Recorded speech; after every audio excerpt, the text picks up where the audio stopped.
Zaid, em primeiro lugar, muito obrigada por aceitar participar desse briefing da ASCO do ano de 2017. É uma honra para mim.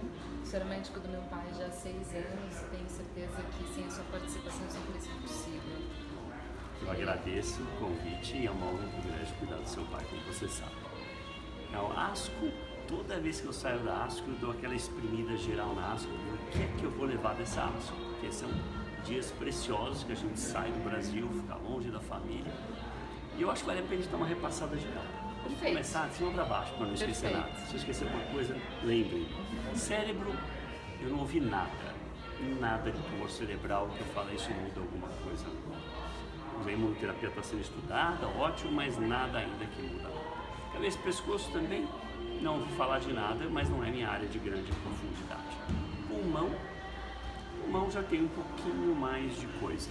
Então, na área da terapia-alvo, a gente tem o novo anti-EGFR da Pfizer, inclusive, que bateu o gefitinib pela primeira vez. Então, você tem um que bateu de fato. Tempo de progressão, essa droga deve ser aprovada. Quer dizer, até o EGFR, que é um alvo antigo, a gente está batendo melhor um pouco. Isso é uma boa coisa.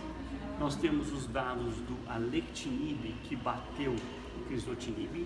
Lógico, foi um estudo confirmado em Ocidente, o Alex, que confirmou o J-Alex, inclusive saiu no New England ontem. No pulmão nós temos a imunoterapia, que continua crescendo. Eu acho que a minha impressão geral é que o anti-CTLA-4 é importante em quase todos os tumores. A dúvida é o quanto a gente vai aceitar de toxicidade para adicionar o anti-CTLA-4 junto com o anti-PD-1. Então, os estudos em pulmão são dados a cada 6 semanas, quer dizer, bem menos tóxico, 1 mg por quilo de IP, mas eu acho interessante esses dados, então eu acho que isso precisa maturar ainda um pouco mais. Eu fui na sessão oral de pulmão, nada não me chamou assim tanto atenção, a peso, pós-progressão, nada que eu falei, nossa, que fantástico. Eu fui embora, inclusive, eu olhei o resto e falei assim, meu Deus, nada que eu strike o suficiente, melhor eu ir estudar outras áreas. Nós temos a área de mama. A mama aí já muda um pouco, aí já chamamos um pouco. Mama, obviamente, o Affinity, na sessão oral de mama, um estudo importante, um estudo esperado por todos nós oncologistas, que avaliou o papel do pertuzumab na adjuvância em adição ao esquema habitual de químio com trastuzumab.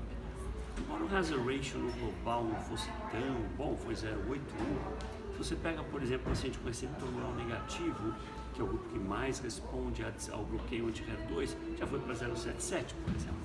Saiu no New England, você olha os gráficos, é exatamente o que o Gunther von Winkelwitz apresentou, mas o ponto é que o follow-up foi hiper curto, a diferença foi pequena porque incluiu muito doente de risco relativamente baixo.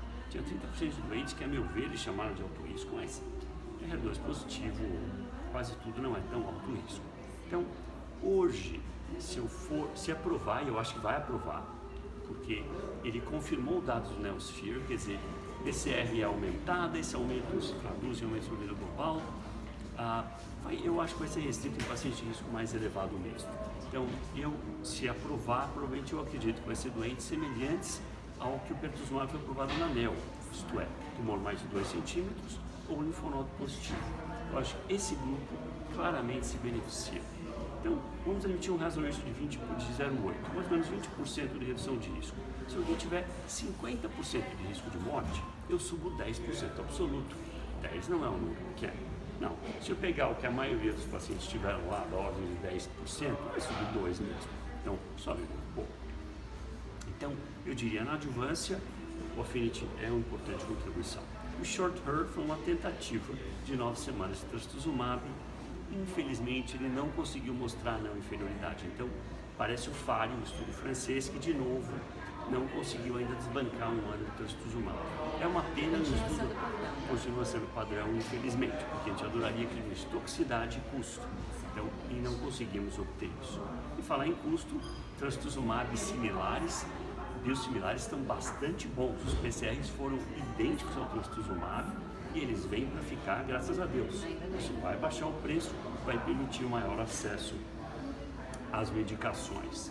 Então, na adjuvância, eu acho que eu ficaria mais ou menos por essa área. Tinha um estudo plano B também, o Plan B, que o grupo alemão fez. Achei interessante. Para mim, ele é um estudo um pouco menor que o ABC Trial. Ele pegou pacientes com risco alto de oncotype, então randomizou TCV6 versus químico contra ciclotaxano.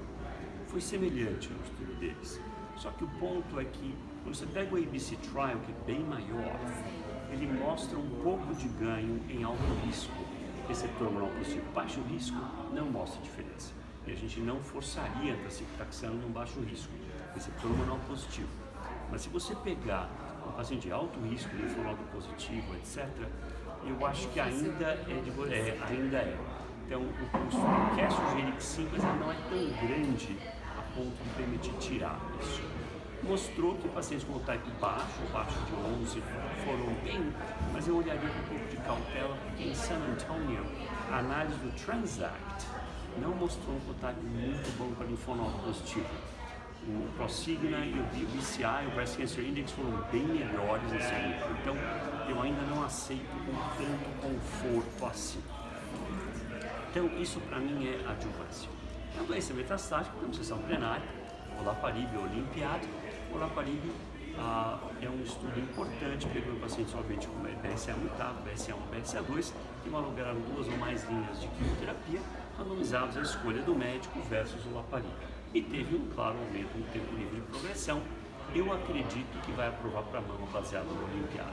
Hoje, como você sabe, é aprovado para ovário, mas todo mundo quer usar no paciente com câncer de mama.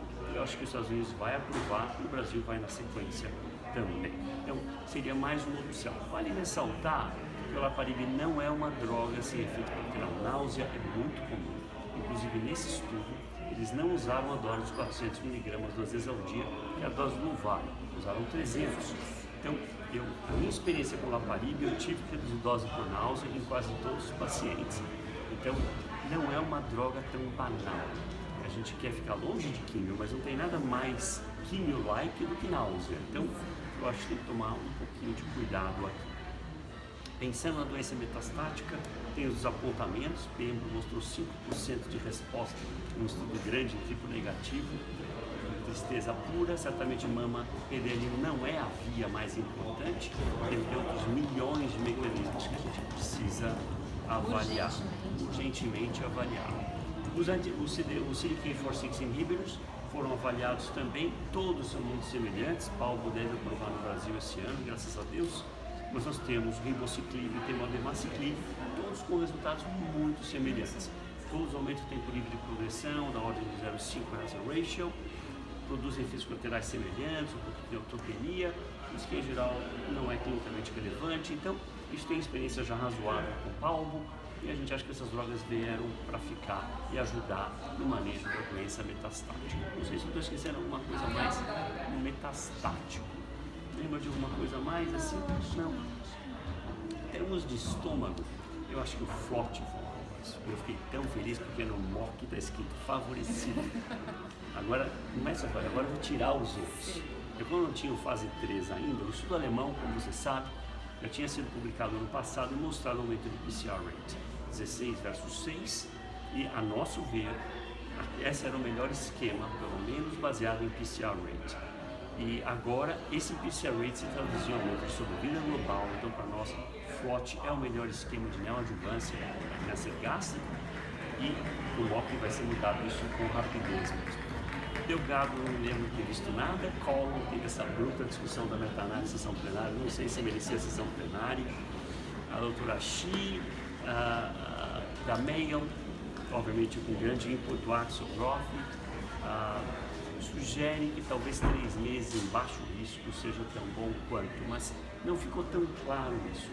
Parece que Xelox ou K-Pox é mais confortável mostrar que é não inferior em pacientes de baixo risco, de T3N1, qualquer coisa acima de T3, T4 ou N2, todo mundo teria que fazer 6 meses. Estava conversando com o Fábio Carter ontem, que fez videomock para nós, vídeos para o mock, que vai sair daqui uma semana um pouco. Ele não foi confortável em assumir que 3 é igual a 6. Eu estou louco para ouvir a opinião da maior parte da comunidade nesse sentido. Eu não vejo tanto câncer coloretal mais, então vou deixar os pessoal se estressar sozinhos, mas vai ficar um pouco nessa linha. Outras coisas interessantes, eu acho na área de melanoma, obviamente, e nós temos dados no cérebro. Eu acho que dados no cérebro, nós estávamos esperando.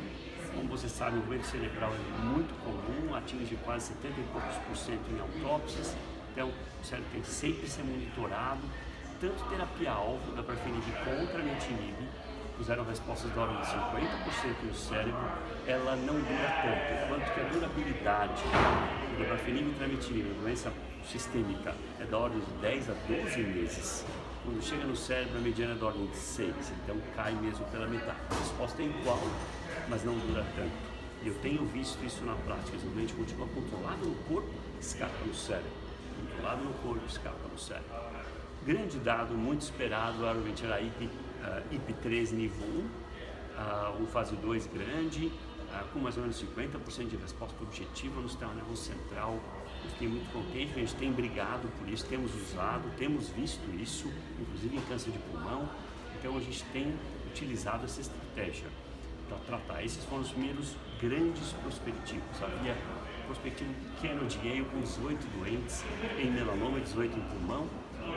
Havia 4 respostas em 18 em melanoma, 6 em 18 em pulmão. Quer dizer, agora sim nós estamos vendo dados mais robustos de terapia nesse sentido. Outro dado muito interessante a meu ver, eu vejo um pouco os pacientes, é SEC de pele. O anti-PD-1 é incrivelmente ativo em SEC de pele. E a resposta da ordem de 50% duradouras. Estou com o doente agora, inclusive, chegar no Brasil e vou discutir com ele um pouco anti-PD-1. Então até Merkel, a gente até cura agora com anti-PD-1, SEC de pele, nós estamos indo nessa direção. Esses que têm alta carga mutacional se mostram muito ativos. Né? Por exemplo, tinha 2 posters mostrando que o subtipo desmoplásico de melanoma, que é raro, é aquele que em geral não é nem melanótico, engana todos nós, 40% de resposta completa com anti-PD-1. Completa, incrível. Então, e foram ver por quê? Porque a carga mutacional desse subtipo de melanoma é absurdamente alta, é o que mais tem carga mutacional. Então, isso é o que eu tirei da ASCO. Agora o resto eu vou ter que demorar umas 4 semanas, todo fim de semana, vasculhando toda a ASCO para extrair. Eu vou rever tudo, eu sei que eu vou. E nós vamos começar a atualizar o mock, tem que bater o olho em tudo, mas isso é o que eu imediatamente tirei da ASCO. Muito obrigada. É um prazer revê-la. Obrigado a você, espero que possa ser útil, guys. A ASCO é dura mesmo.